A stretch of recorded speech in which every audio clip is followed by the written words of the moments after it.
And these basic ideas I call myth, not using the word myth to mean simply something untrue, but to use the word myth in a more powerful sense.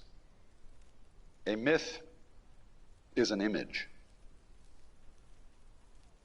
in terms of which we try to make sense of the world.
You, as a human being, you grow out of this physical universe in just exactly the same way that an apple grows off an apple tree.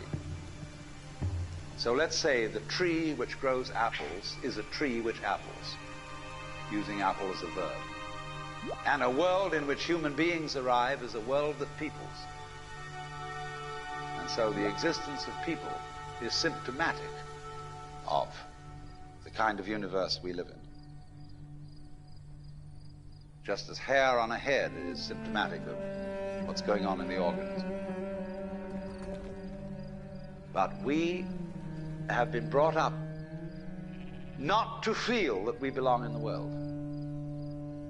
So our popular speech reflects it. We say, I came into this world. You didn't. You came out of it. We say, face facts.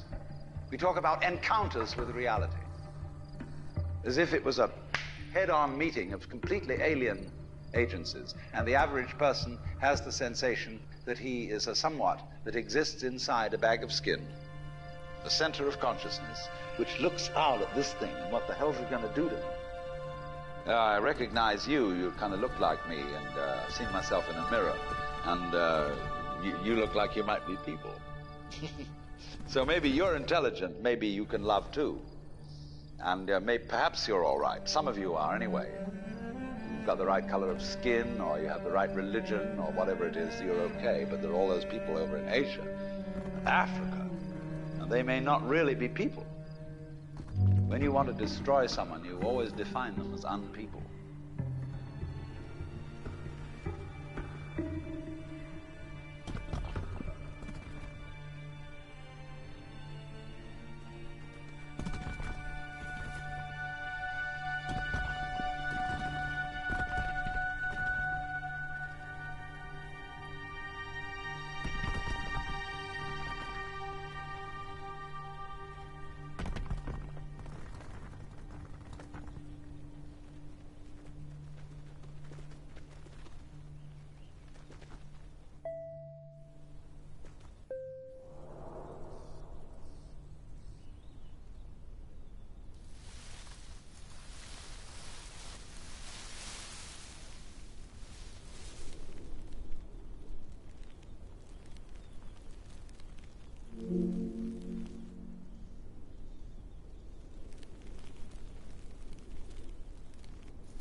We have this hostility to the external world because of the superstition, the myth, the absolutely unfounded theory that you yourself exist only inside your skin.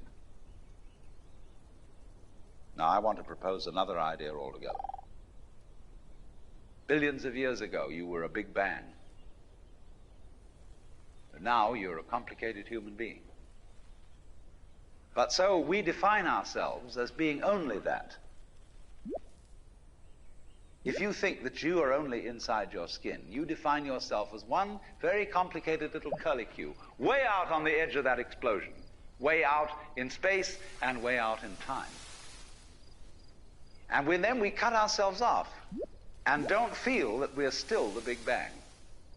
But you are. Depends how you define yourself. You are actually, if this is the way things started, if there was a Big Bang in the beginning, you're not something that is a result of the Big Bang. You're not something that is a sort of puppet on the end of the process. You are still the process. You are the Big Bang, the original force of the universe, coming on as whoever you are. See, when I meet you, I see not just what you define yourself as, Mr. So-and-so, Miss So-and-so, Mrs. So-and-so. I see every one of you as the primordial energy of the universe coming on at me in this particular way. I know I'm that too. But we've learned to define ourselves as separate from it.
What is this game?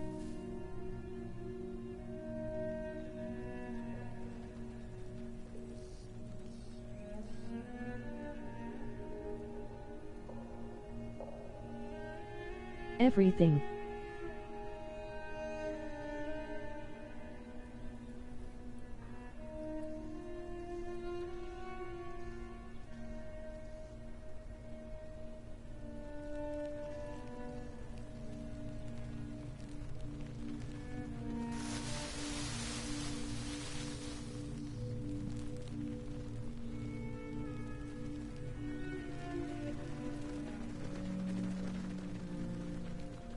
That's the name of it. It will be out in stream in a couple.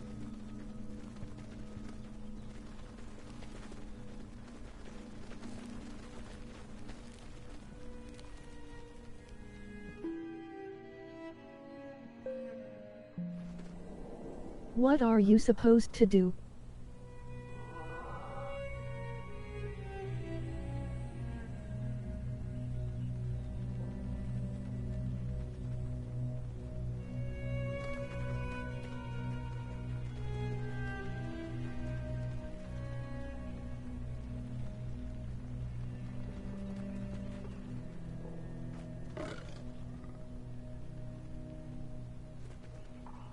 Experience it. It's not like other games I've played before.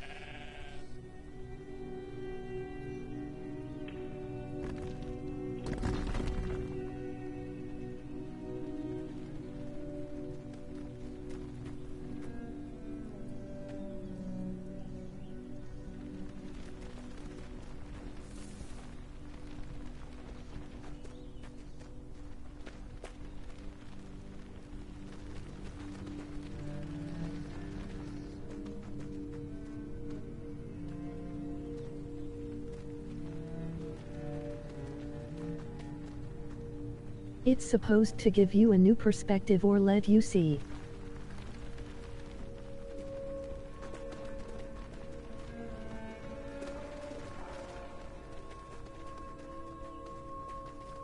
Goats do cartwheels.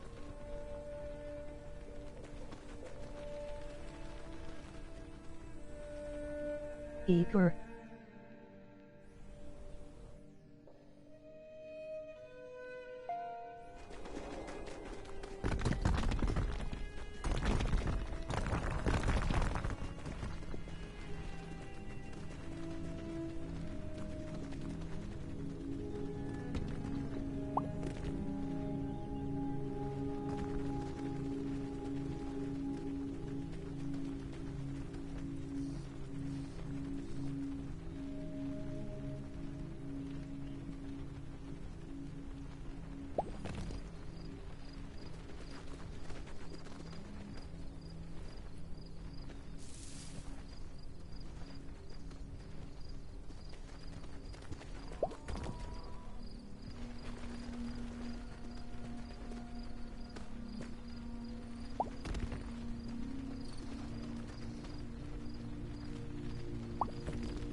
How do you breed rocks?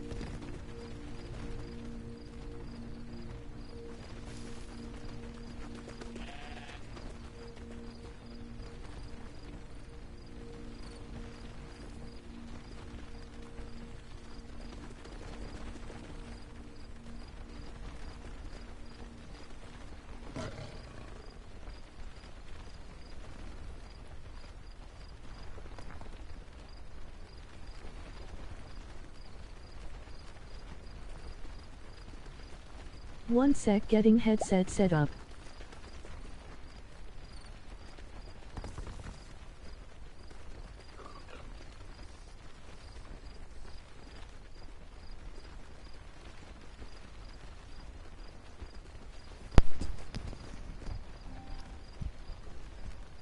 Okay, better. But coming in okay.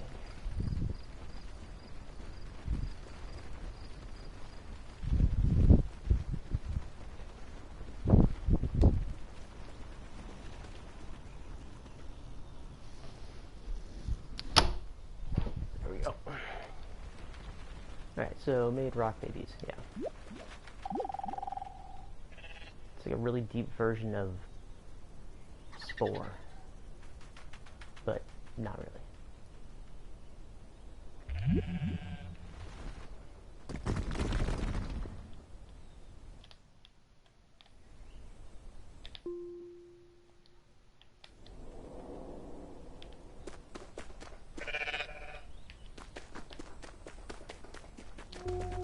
Oh, I see. Oh.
This in alpha? No, it's they just came out with it like I think a week ago. I saw on Vice News on HBO. There they had their lifestyle section, and the guy apparently that made this, he made a game. Well, it's not like a real game, but it was a game that was in that movie Her or She with Joaquin Phoenix, and it was really hilarious. I thought it was like a little like badmouth kid that like tells you in VR to like come with them, fucker, and like let's get going. And it just, you have to see it, I guess. But yeah, look at the game from She or Her and watch the little video of it. It's pretty funny. What I would call a kind of a basic problem we've got to go through first I mainly got is it to because understand Alan Watts is the that like there narration are on it, basically. no such things as things. That is to say, separate things. That is only a way of talking. If you can understand this, you're going to have no further problems. I once asked a group of high school children, what do you mean by a thing? And first of all, they gave me all sorts of synonyms. They said it's an object, which is simply another word for a thing. It doesn't tell you anything about what you mean by a thing. Do you build? Finally, a very smart So girl far, you just who was in the group said a thing is try a to get noun. some like experience She was quite right. A noun the perspective of isn't each a of part these, of nature, it's part of speech. of everything that you can see so There are no far. nouns You can in the change the physical levels world. that you're at, like higher or lower, so you can become bigger There are as a rock no or a separate tree, things in the physical and then world go to either. as low as you can See, get the as like physical ants world and is stuff. wiggling. But I think you can get Clouds, further. mountains, trees, people are all wiggle. And Wiggle, wiggle. only when human beings get working at things, they build buildings in straight lines and try and make out that the world isn't really wiggling. But here are we sitting in this room all built on straight lines, but each one of us is as wiggly as all get out.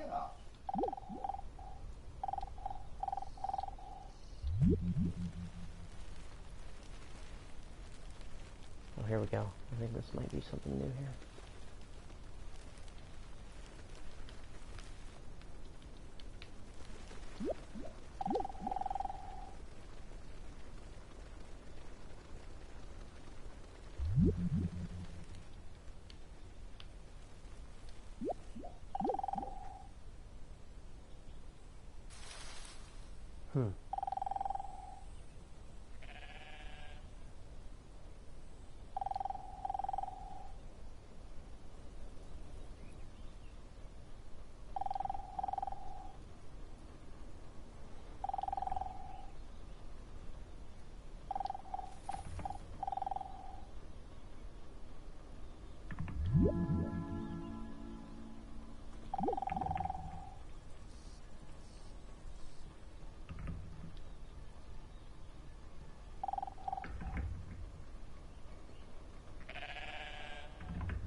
Oh, wait.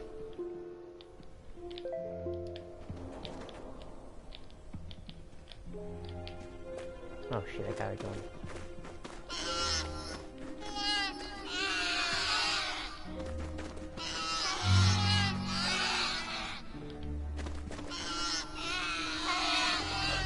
Oh god, those are annoying. Well, let's see, can we dance then? So if we dance, we can make another one. Okay, good, so we got a whole bunch of them. Now let's go make some more.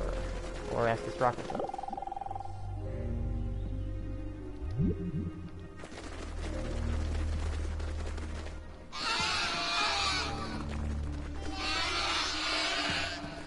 There we go. Over here.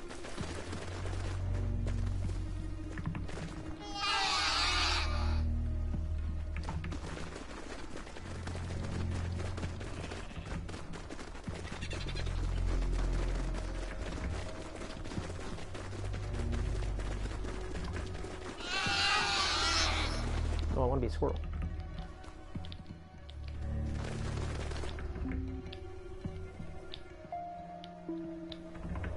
Yeah.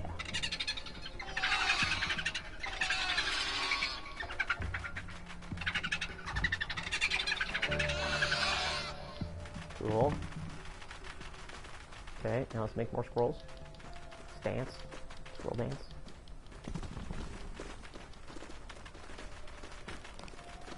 There we go. Something's happening.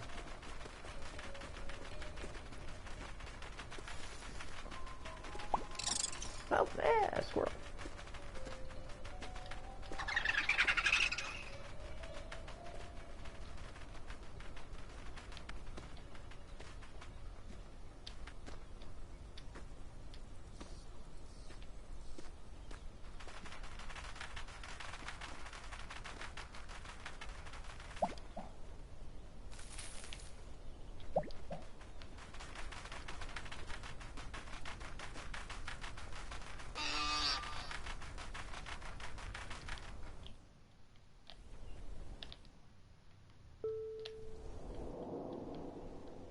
Oh shit.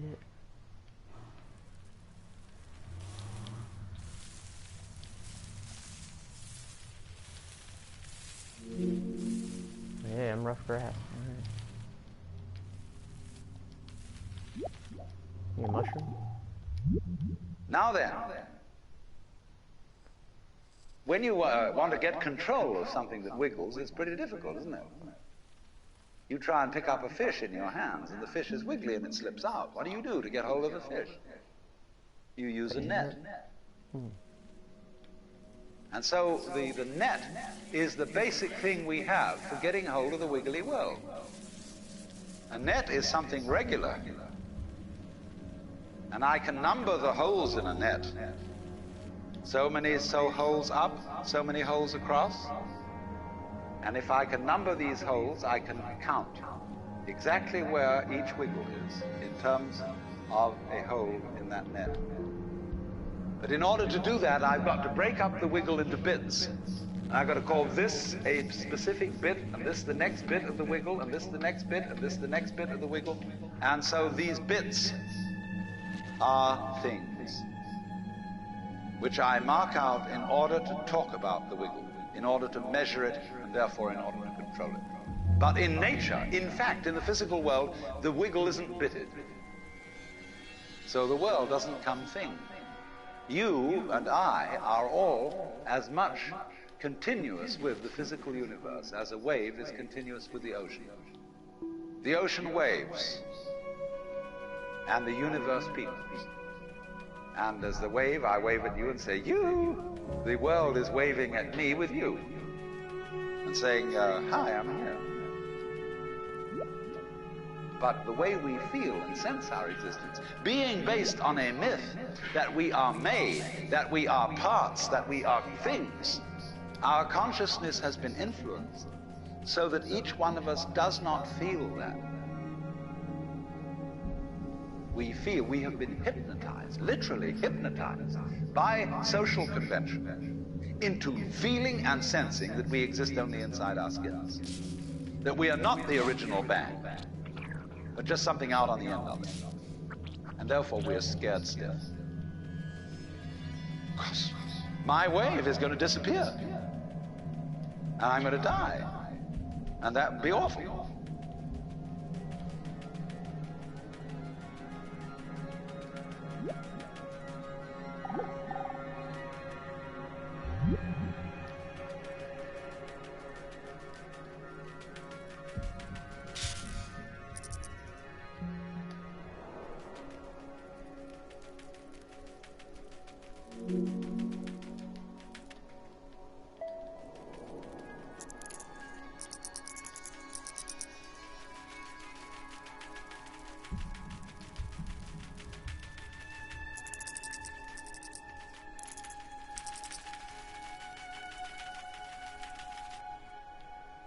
Oh, what the hell? It was right there.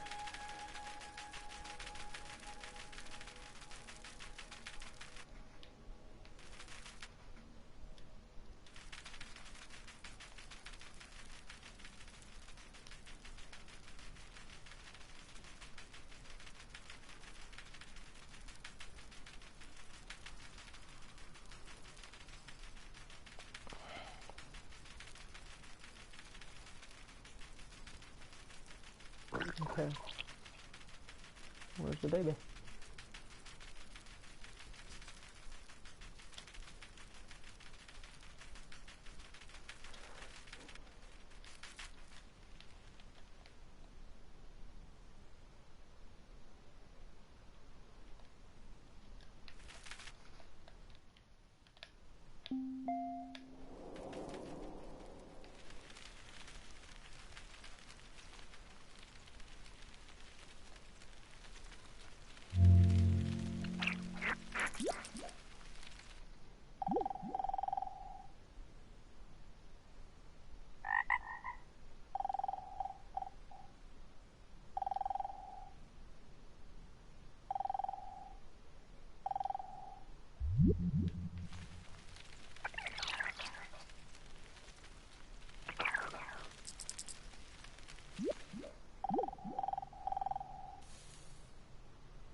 left button.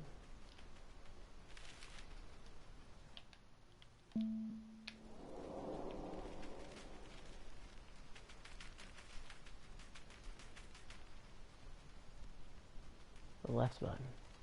Oh, okay.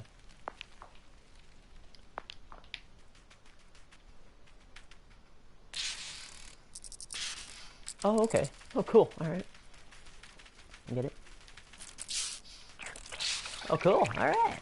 Yeah, we're all insects. All right. Happy little insects. You're not an insect, are you? No, you're not. Of course not. Hey, what's up, guys? Want to be in our little group here? No, we love you too. Oh, all right. Let's go to the music festival. Woo. Oh, apparently we're farting.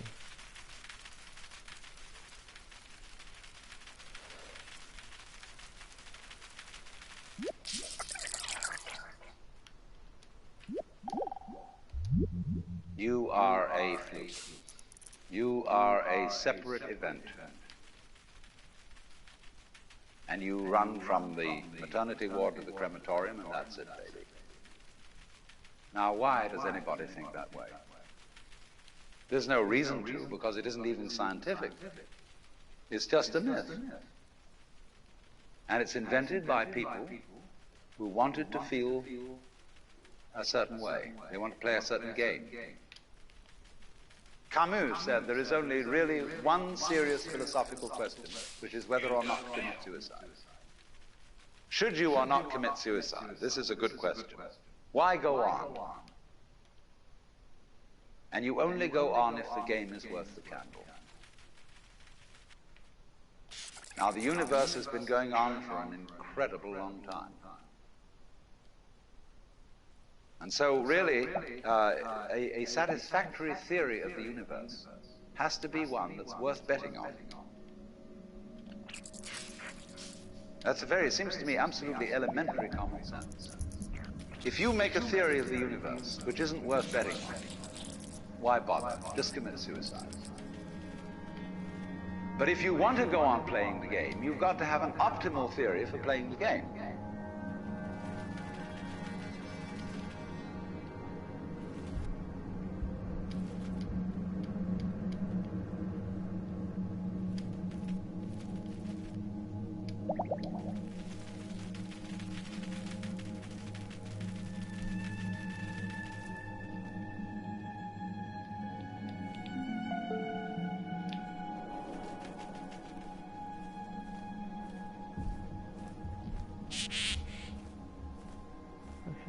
Cool.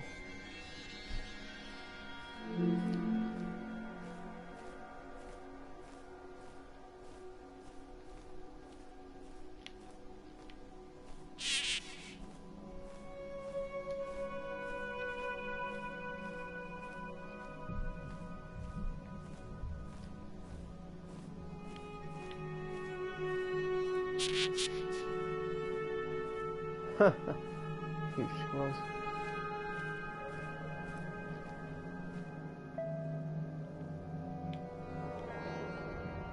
Whoa, what? Holy shit.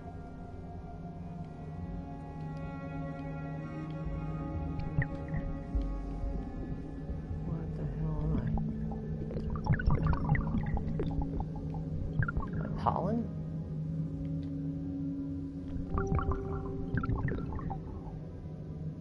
I am. Ah. Oh my god.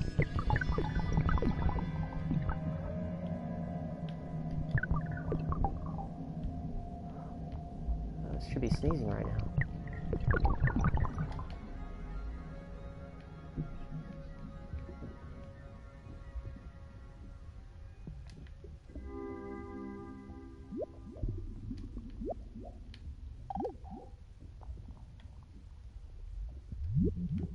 Uh-huh.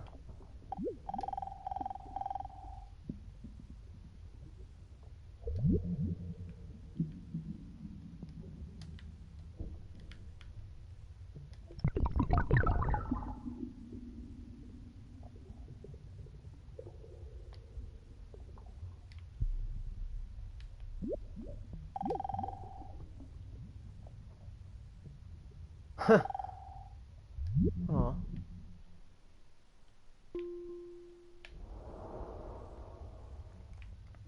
The hell am I now? Little turd.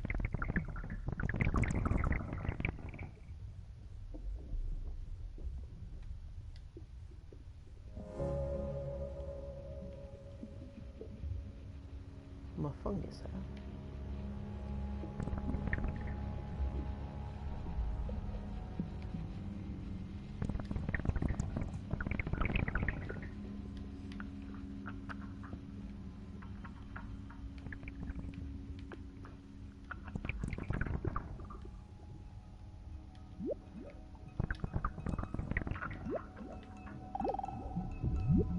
If there is any such thing at all as intelligence and love and beauty, well, you found it in other people. In other words, it exists in us as human beings. And as I said, if it is there in us, it is symptomatic of the scheme of things. We are as symptomatic of the scheme of things as the apples are symptomatic of the apple tree or the rose of the rose bush.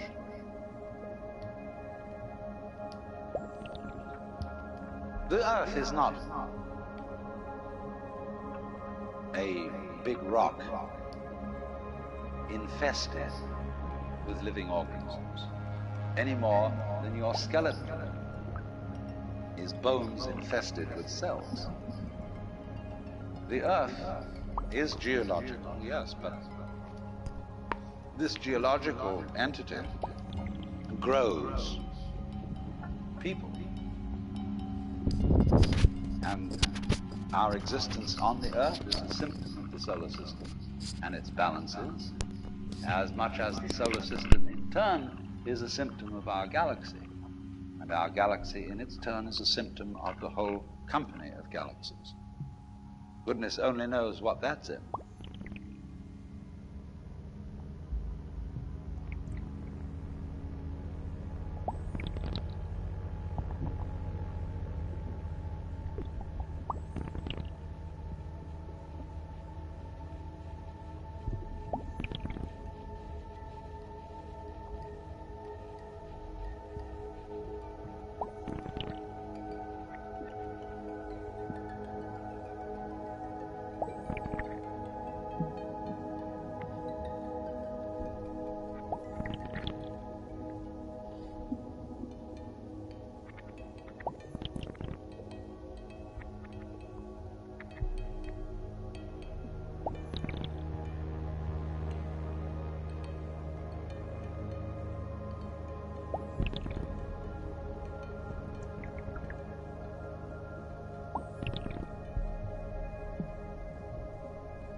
when, as a scientist, you describe the behavior of a living organism,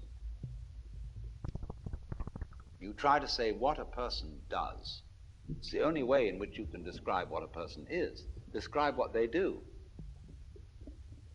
Then you find out that in making this description, you cannot confine yourself to what happens inside the skin. In other words, you can't talk about a person walking unless you start describing the floor. Because when I walk, I don't just dangle my legs in empty space. I move in relationship to a room. And so in order to describe what I'm doing when I'm walking, I have to describe the room. I have to describe the territory. So in describing my talking at the moment, I can't describe this just as a thing in itself, because I'm talking to you. And so what I'm doing at the moment is not completely described unless your being here is described also. So if that is necessary, if, in other words, in order to describe my behavior, I have to describe your behavior and the behavior of the environment, it means that we've really got one system of behavior. That what I am involves what you are. I don't know who I am unless I know who you are. And you don't know who you are unless you know who I am. In other words, we're not separate. We define each other. We're all backs and fronts to each other. We and our environment, and all of us and each other, are interdependent systems. We know who we are in terms of other people. We all lock together. And this is, again and again, the serious scientific description of how things happen. And any good scientist knows that what you call the external world is as much you as your own body.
Your skin doesn't separate you from the world. It's a bridge through which the external world flows into you, and you flow into it.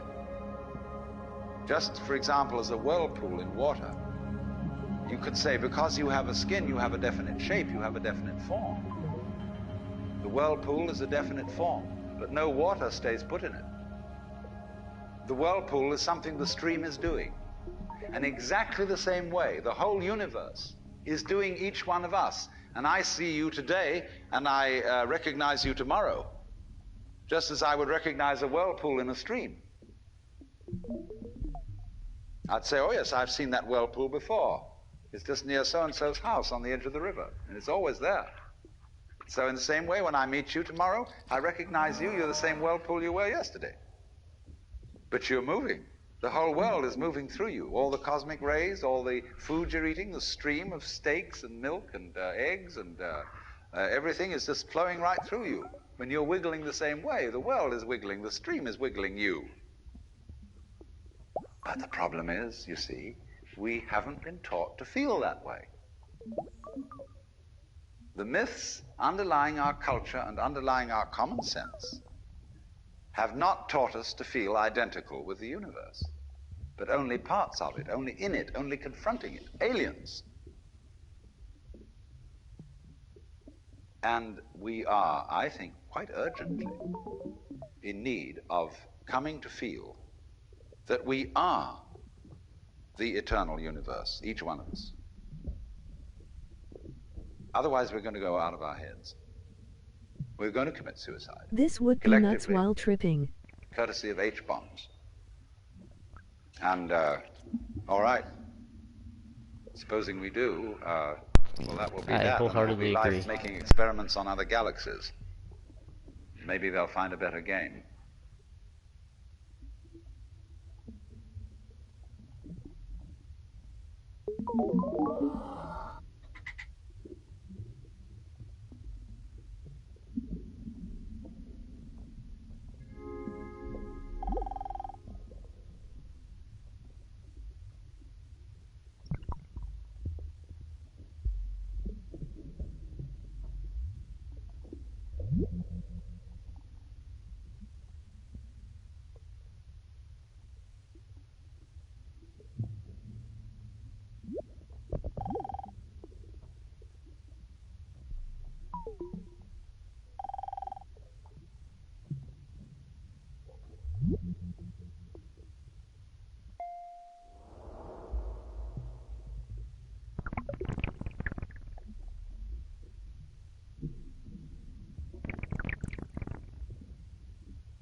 I wonder if it's ever struck you how curious a thing it is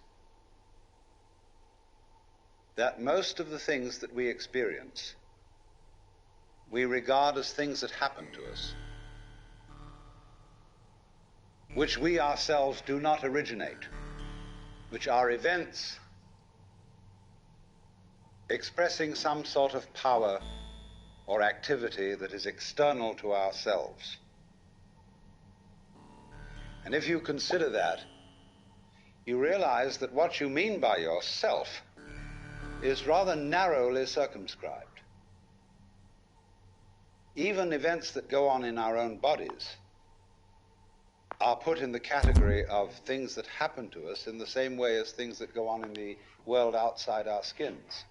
If there's a thunderstorm or an earthquake, well, it happens to you. You're not responsible for it. But so in the same way, when you have hiccups, you didn't plan on it.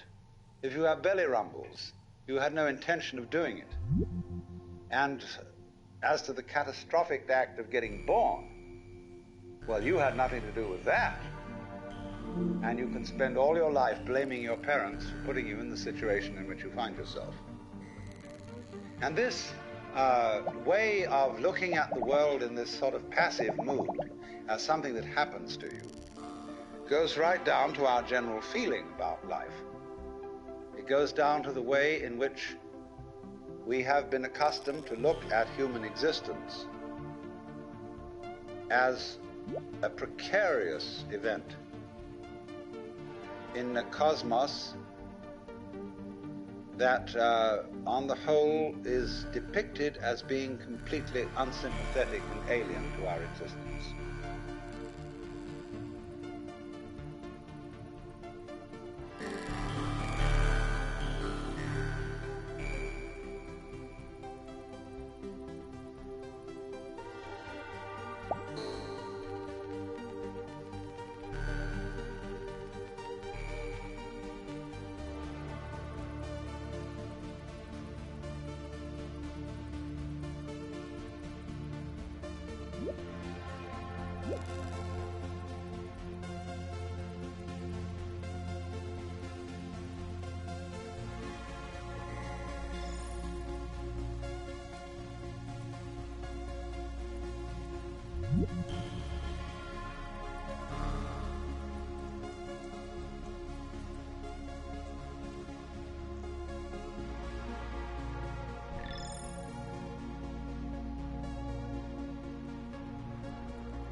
If you're reared with a 20th century, or shall we say an early 20th century common sense, which is based on the philosophy of science of the 19th century, you regard yourself as an accident, a biological accident, in a stupid universe, which is mechanical, but has no feelings. A vast, pointless gyration of radioactive rocks and gas in which you happen to occur. Of course, if you don't have that point of view and you are more traditional, you look upon yourself as a child of God, and therefore under authority. In other words, there's a big boss on top of all this. And you better watch your P's and Q's, because that Almighty is looking after you with the attitude of this is going to hurt me more than it's going to hurt you. And when you look at the world in that image, or in the other image that it's a stupid mechanism, either point of view you take, you don't really belong. You're not really part of all this. Or to put it in the strongest possible way, it is quite alien to our thought that the external world, which is defined as something that happens to you, and your body itself as something that you got caught up with, it is quite alien to consider all that as you yourself. Because you see, we have such a myopic view of what oneself is.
Now, we come here to an extremely important principle, which is the different points of view you get when you change your level of magnification.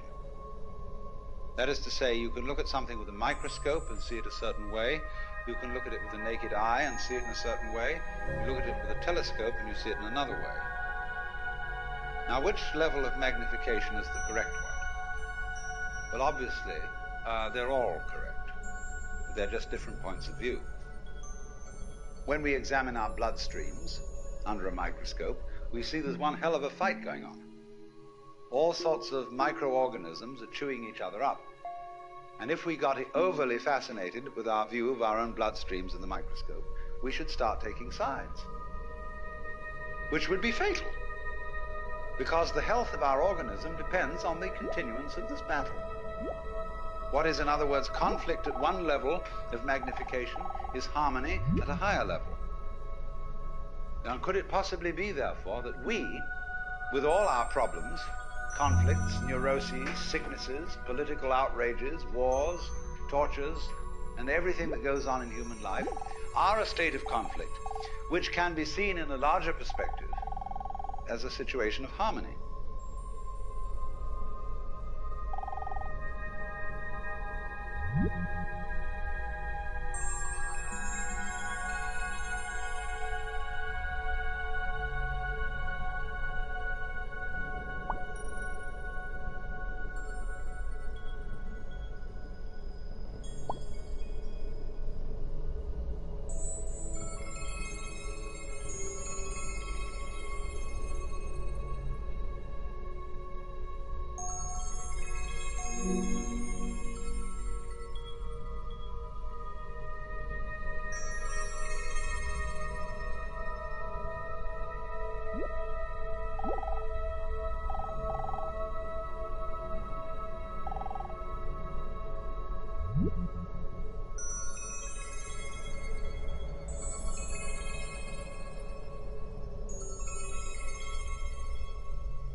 And you can say, aha, at last I see, I got the point. I've seen how all this makes sense. But what this insight depended upon was your overcoming the illusion that space separates things. That is to say, the space, the interval between your body and mine. The interval created by birth at one end and death at the other. And then after somebody's death, then somebody else's birth. These are events with intervals between them. And normally we regard these intervals in time and these intervals in space as having no importance, no function. We tend to see the universe itself as really consisting in all the stars and galaxies. That's what it is. That's what we notice. But the space in which all this happens is sort of written off as something that isn't really there. But what one has to realize is that the space is an essential function of the things in the space. After all, you can't have separate stars unless there is a space around.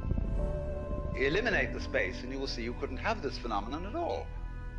And vice versa. You couldn't have the space. They wouldn't be there in any sense whatsoever if there weren't the bodies in it. So the bodies in the space and the space are two aspects of a single continuum. They're related together in exactly the same way as a back and a front. And you just don't get one without the other.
So the moment you see that intervals, that space is connective, you can understand at once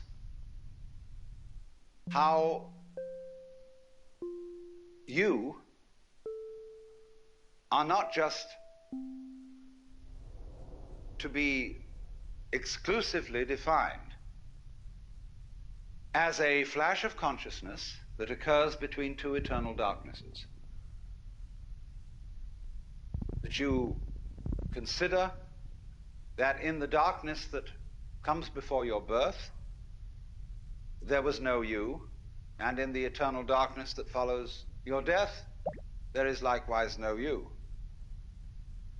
And I'm going to discuss these matters not by appealing to any special spooky knowledge, as if I had been traveling on the higher planes and knew all my previous incarnations and therefore could tell you authoritatively that you are much more than this individuality.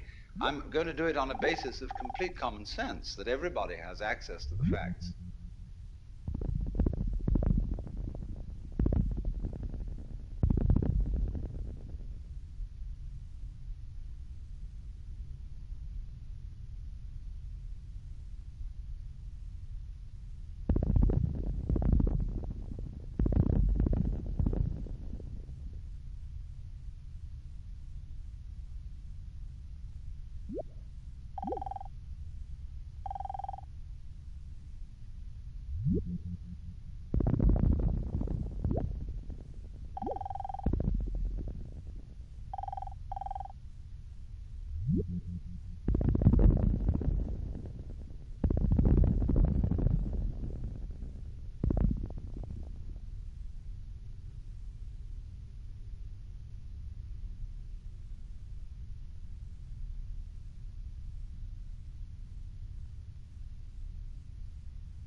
Life is a pattern of immense complexity.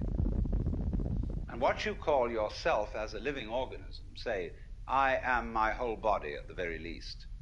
Now, what is that body? That body is recognizable, and I recognize my friends when I meet them again, and you recognize me. Although the last time any of you saw me, I was absolutely something entirely different from what I am now. Just as the flame of a candle is never a constant. A flame of a candle is a stream of hot gas. Only you say the flame of the candle as if it were a constant. Well, it is a recognizably constant pattern. But in exactly the same way, we are all constant patterns. And that's all we are. The only thing constant about us at all is the doing rather than the being. It's the way we behave, the way we dance. Only there's no we that dances. There's just the dancing. There is no thing that whirlpools. There is the whirlpool. And in the same way, each one of us is a very, very delightfully complex undulation of the energy of the whole universe.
Can you play as an at?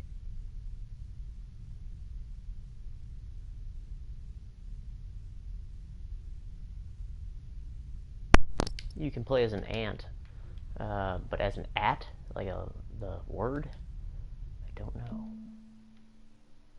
Let's see. Can I descend into what here?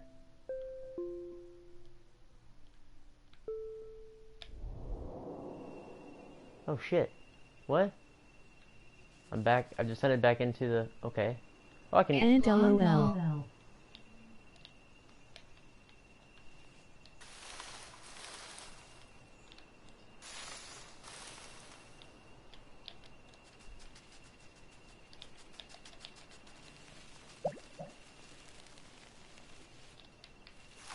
And is this worth it?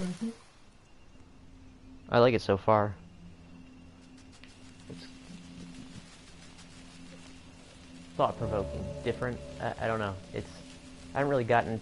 There's not really a goal to it as much as there is, like, it's a journey kind of thing. And, the journey is to get it, I guess.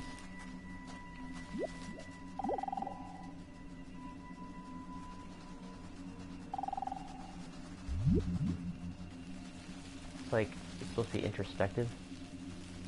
So... Be tiny LOL.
How small can you be?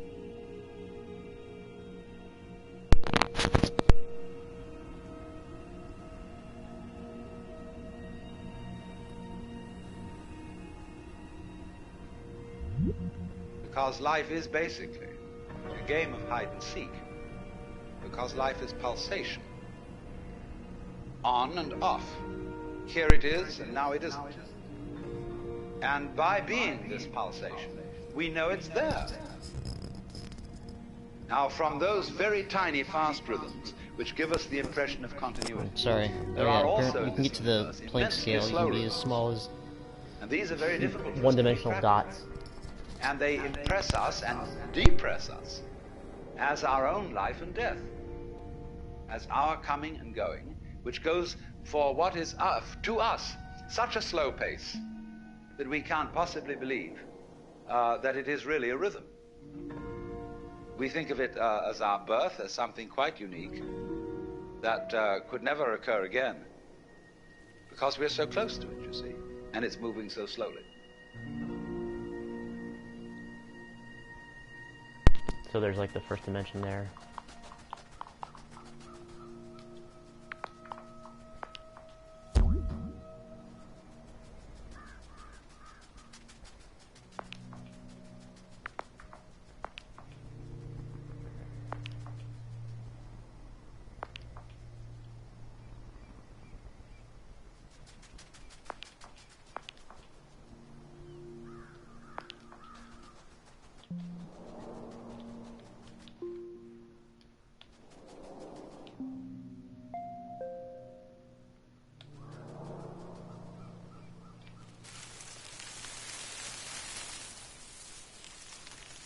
Yeah, it won't let me go that far.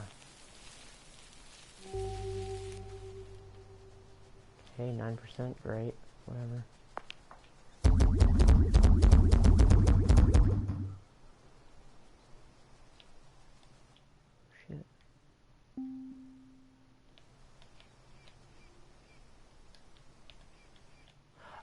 okay, I can play as a feedback spear right here. Okay.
The process of growth, the basic process of biology, is one in which lower orders are always being superseded by higher orders. But the lower order can never figure out, or only very rarely figure out, what the higher order is that's taking over. And may see it as a terrible threat, as total disaster, as the very end. But can never be aware that the principle of growth always has and always will continue. Because that's what's going on. But you never know what the next step is going to be. Because if you did know, you wouldn't take it. Because it would already be past. Do you understand this? That any certainly known future is an event of which we can say, you've had it. And in that sense, it's past. When we play a game, the outcome of the game becomes certain. We at that point cancel the game and begin a new one. Because the whole zest of the thing, which takes me back to the idea that this whole thing is a hide-and-seek game, is that you don't know what the next order coming up is.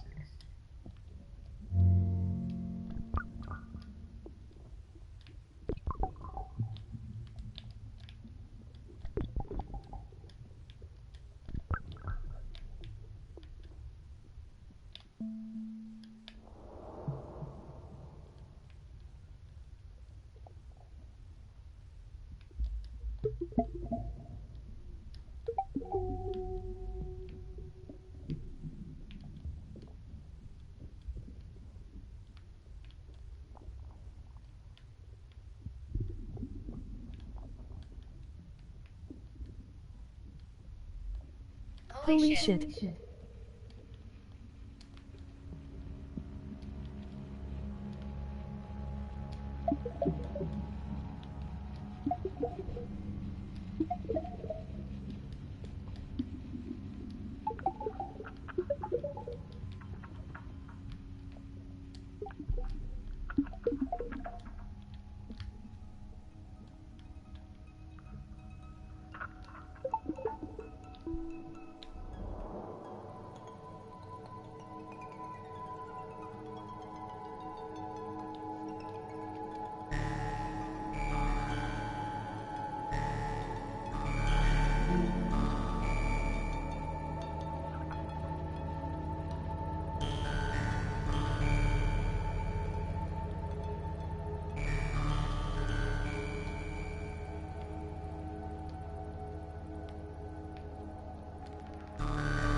I'm a Higgs boson.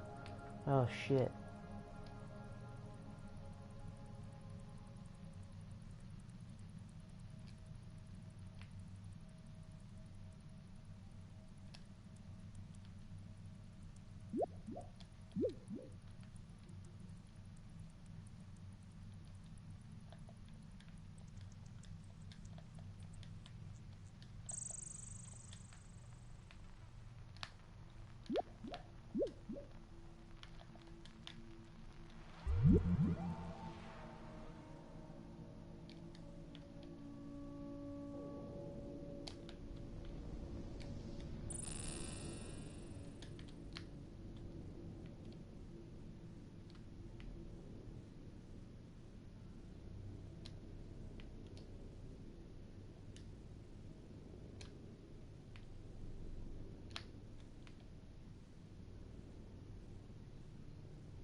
we have this rather myopic way of looking at things.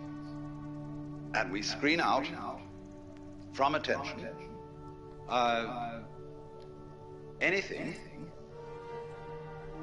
that is not immediately important to a scanning system based on sensing danger. But quite obviously, you as a complete individual are much more than the scanning system. You are in relationships with the external world that on the whole are incredibly harmonious. The energies of life in the form of temperature, light, air, and food, and so on, are streaming through you all at this moment in the most magnificently harmonious way. When anything is constant, it says, okay, that's safe, it's in the bag, you needn't pay attention to that anymore. And therefore, we eliminate systematically from our awareness all the gorgeous things that are going on, all the time, and instead only become focused on the things, the troublesome things that might happen to upset it. Which is all right, but we make too much of it. We make so much of it that we identify our very selves, I, ego, with the radar, with the troubleshooter. And that's only a tiny fragment of one's total being.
You very soon realize that your existence is not something that is just the hopeless little creature that's suddenly confronted with a great big external world that goes gah at him, and eats him up. Every tiniest little thing that comes into being, every minute little fruit fly or gnat or bacterium, I will go so far as to say is an event upon which this whole cosmos depends. This thing goes both ways. It's not only that every little organism which exists depends on its total environment. The reverse is also true, that the total environment depends on each and every one of those little organisms. So that you could say this universe consists of an arrangement of pattern in which every event is essential to the whole thing. Now, we screen that idea out of our consciousness in exactly the same way that we screen out the perception of space as an important reality. Just as we pay attention to the figure and ignore the background, so we see one way of looking at things, namely that the organism is very frail against the environment. It lasts a long time, the environment, but the organism only lasts a short time. What do you mean the environment lasts a long time? What does the environment consist of? Just a lot of little things. When you get far enough away from all the organisms and the little bits of things, you see the environment in another scale of magnification. But actually, the whole thing is arranged in a polar system where the enormous depends on the tiny and the tiny depends on the enormous. And you get a relationship between these extremes, which can be called a transaction. They always go together. So in this way, we are always, as it were, overemphasizing a certain aspect of our experience.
And we say, now, what is important about people?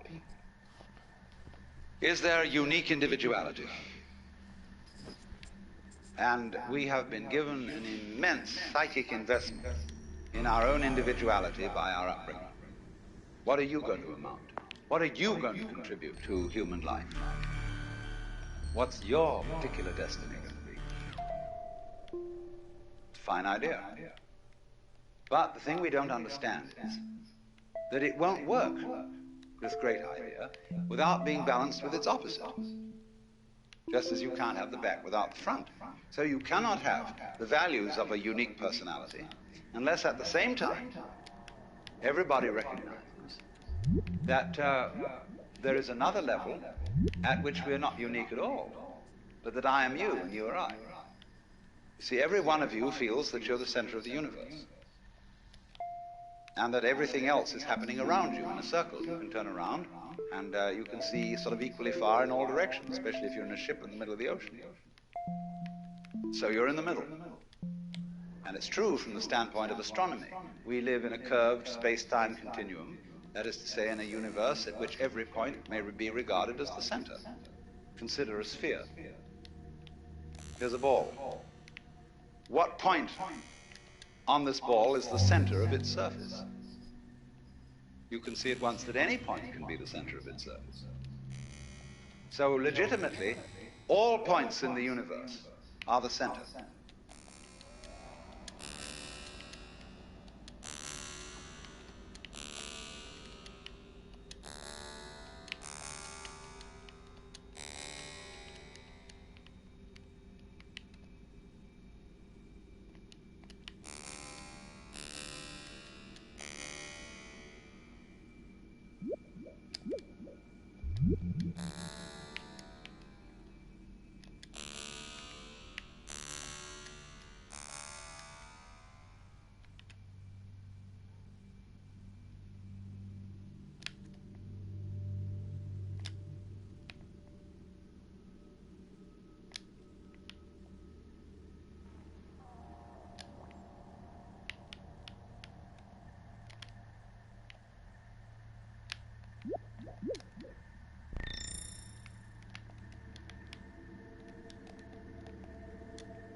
We are all like the nerve ends on your own skin.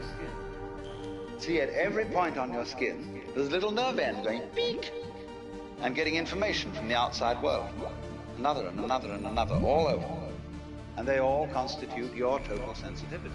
So in the same way, and all these people sitting around here, with their little eyes and little ears and things, they're going beak, and they're all really one common center called I, which is looking at itself from ever so many different points of view.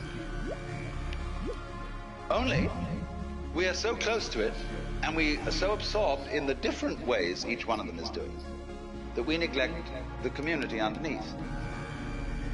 But we don't realize, you see, that just as we know how to do this, we know equally well how to turn the sun into light, how to blue the sky, how to blow the wind, how to wave the ocean, how to digest food, and I might add, to be digested and transformed. But the pattern keeps going, and it's always you.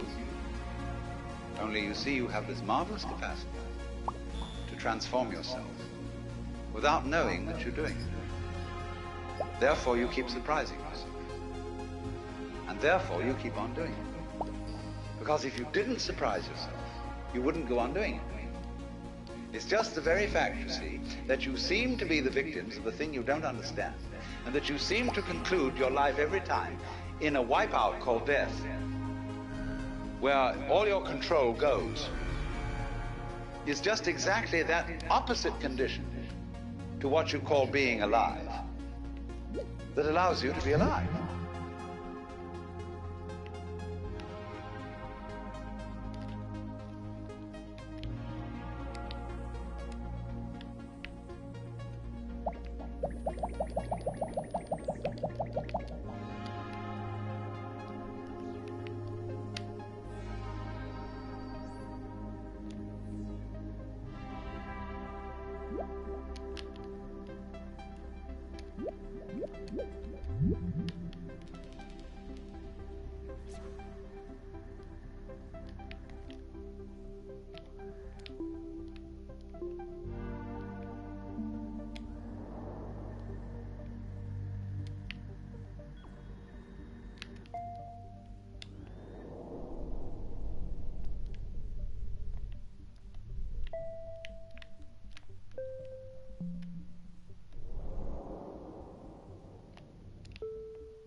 We are all like the nerve ends on your own skin. See, at every point on your skin, there's a little nerve end going beak and getting information from the outside world. Another and another and another, all over. And they all constitute your total sensitivity. So in the same way, when all these people sitting around here, with their little eyes and little ears and things, they're going beak, and they're all really one common center called I, which is looking at itself from ever so many different points of view. Only we are so close to it, and we are so absorbed in the different ways each one of them is doing, that we neglect the community underneath. But we don't realize, you see, that just as we know how to do this, we know equally well how to turn the sun into light, how to blue the sky, how to blow the wind, how to wave the ocean, how to digest food, and I might add, to be digested and transformed. But the pattern keeps going, and it's always you. Only you see, you have this marvelous capacity to transform yourself without knowing that you're doing it. Therefore, you keep surprising yourself, and therefore you keep on doing it. Because if you didn't surprise yourself, you wouldn't go on doing it. It's just the very fact, you see, that you seem to be the victims of the thing you don't understand, and that you seem to conclude your life every time in a wipeout called death, where all your control goes, is just exactly that opposite condition to what you call being alive that allows you to be alive.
One of the first things which everybody should understand is that every creature in the universe that is in any way sensitive and in any manner of speaking conscious regards itself as a human being. That is to say, it knows and is aware of a hierarchy of beings above it and a hierarchy of beings below it. If you take such a tiny creature as a fruit fly, which lives only a few days, it is aware of all sorts of weird little animals and objects and spores floating in the atmosphere which we don't even notice unless we've got a microscope around. And it criticizes them as being inferior animals and all that sort of thing, whereas human beings are things that it doesn't comprehend. They're as much outside its intellect as a quasar is outside ours. And we see these far-off objects floating in the heavens, and we have only the vaguest idea of what they may be. But there is, I think, a fundamental principle that everybody must understand, and that is the principle of relativity. That is to say that wherever you are, and whoever you are, and whatever you are, you're in the middle. That's the game.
When you stand and you can see a horizon all around you to exactly the same distance, you're in the center of a circle because your senses extend a certain direction, in all directions, and therefore give you the impression of being in the middle. Now, everything in the world feels like that. And also it has its own kind, which look natural to it. You see, spiders and hydras and sea urchins and so on don't look very natural to us. We say, well, I wouldn't want to look like that. But they say when they see us, well, what kind of an awful thing is that? And what a lot of nonsense it does. Because the definition of a person is where you look from. And they, you see, in their situation, feel just as cultured as we can possibly feel. And they have their distinctions and their snobberies, just in the same way that we do.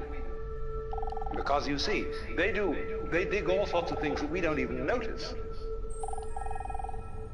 We think a person is cultured because they play the piano or the violin or they read poetry or they have a big library and they have paintings all around and they have a fancy house and so on, and we say, well, there's a person of culture, and we can see at once that this is really some rather elegant human being.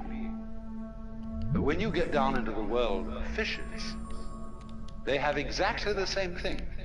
Only, instead of depending on collecting a lot of books and things like that, it is the precise way, the very subtle wiggles of a tail, the little tremors of vibration that makes one fish a very superior fish as compared with other fish.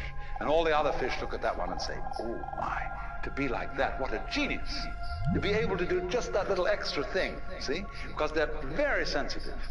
Even airplanes in formation can't begin to do what birds and fish can do in their communal swirling dances that they do.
Here is a very strange thing.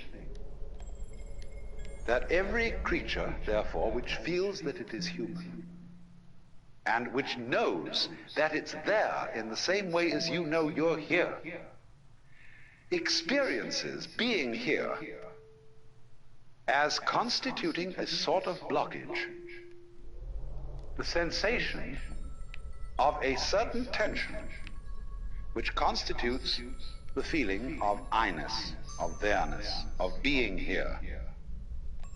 Because after all, every creature is a particular form. Everything is individual. Not only you as a total organism standing here, but all the component cells of your body. Each one of them has some sort of a feeling of its own. And it is individual. You can look at a microscope at the right level of magnification, and you can see that thing there with its own little life. And if you examine the stream of your blood, you'll find it full of all kinds of organisms that are having all sorts of conspiracies and games and plots and eating each other and doing these things that like we do. Only we realize that we wouldn't be healthy as a total organism unless there were all these wars and fights and plots and politics going on between the various cells in our blood. But from their point of view, you see, they feel a little bit put out because they're being organized.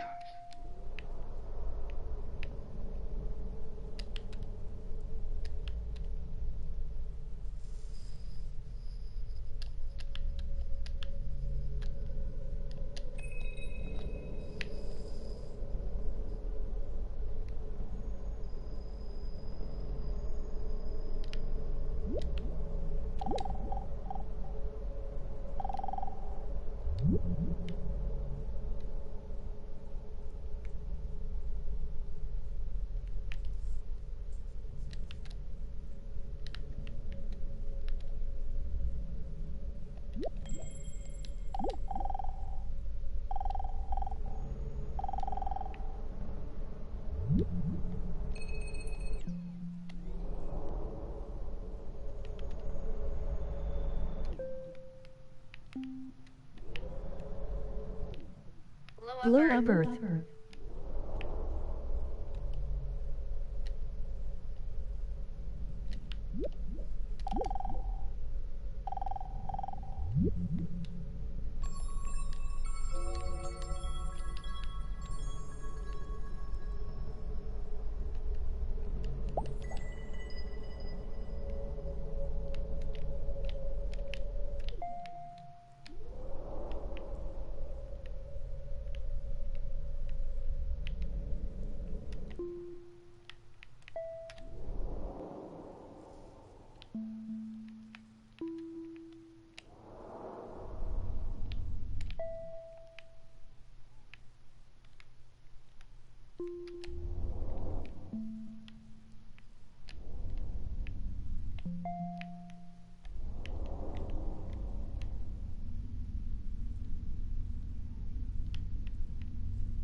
Damn space beaver LOL.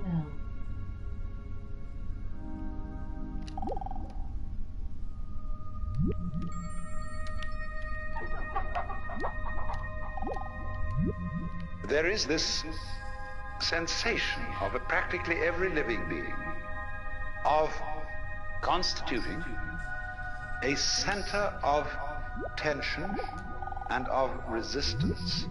That is to say, of being a little bit blocked, or shall I say, of being in the way, being in one's own way.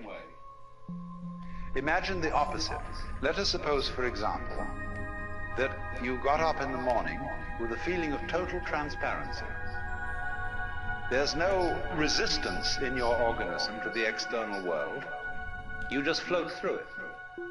You're part of it, it's part of you. And just in the same way, for example, that when you see, if you see well, you aren't aware of your eyes. But if there's something wrong with your eyes, and you see spots in front of you, then you are looking at your eyes, and your eyes are getting in your own way. And so in exactly the same way, the perfect form of man is unaware of himself, because he doesn't get in his own way. He is thus, in this sense, completely transparent.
No! Damn it.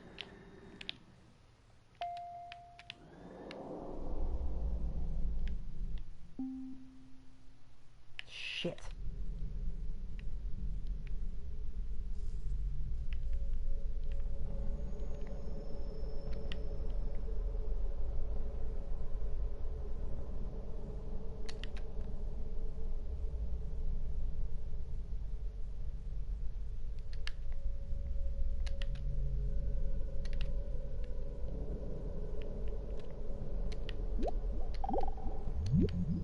Do you know, if you study your body and its dynamics, you will find that you are fighting all the time.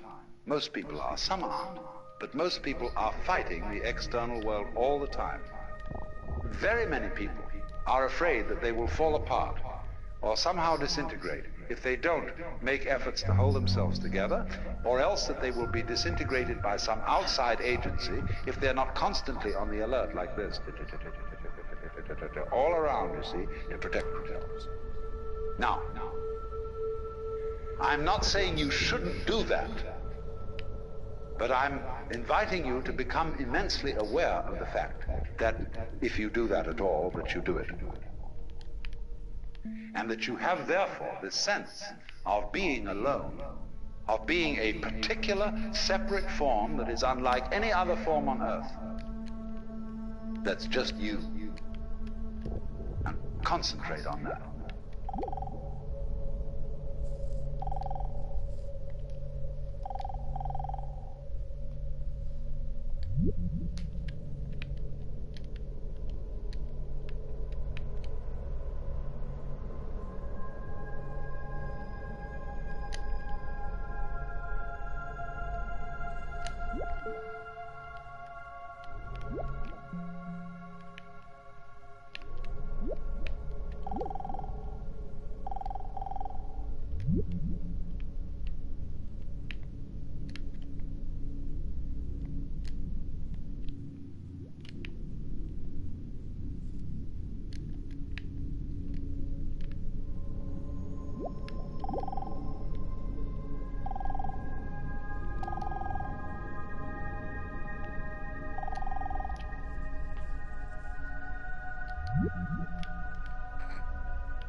As you focus on that sensation of distinctness, we'll even call this one separateness, the thing to do with all feelings that you don't like is to experience them as deeply as possible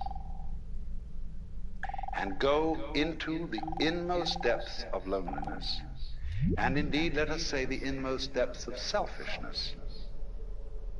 Because you see, the sensation of being you, this curious, lonely center of awkward sensitivity, subject to the most peculiar feelings and pains and anxieties and all that sort of thing, all that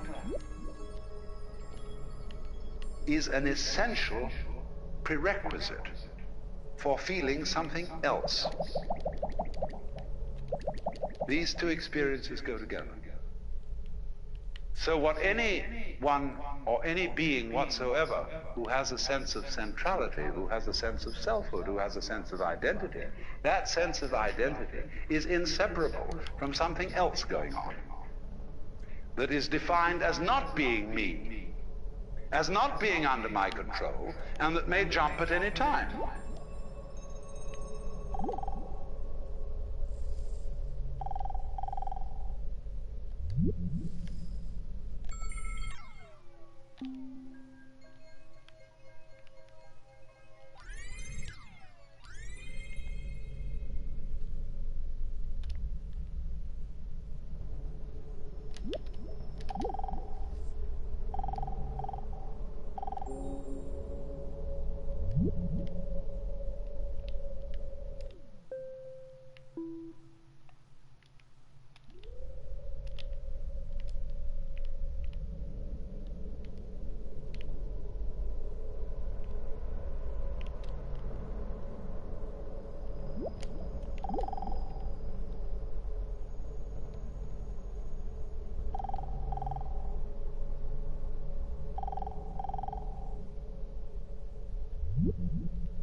So, what I want you to understand is that these two sensations One of being the lonely, central, sensitive, vulnerable self, living in the midst of a world that feels other, but is not under your control. I want to try and show you that these two sensations are really one sensation, or rather two aspects of one sensation. You couldn't have the one experience without the other experience. Now, this is a rather good thing to know, because it means that you won't panic if you discover this. People who suffer from chronic anxiety are always in doubt, you see, about this relationship between what I feel as myself and what I feel as something else.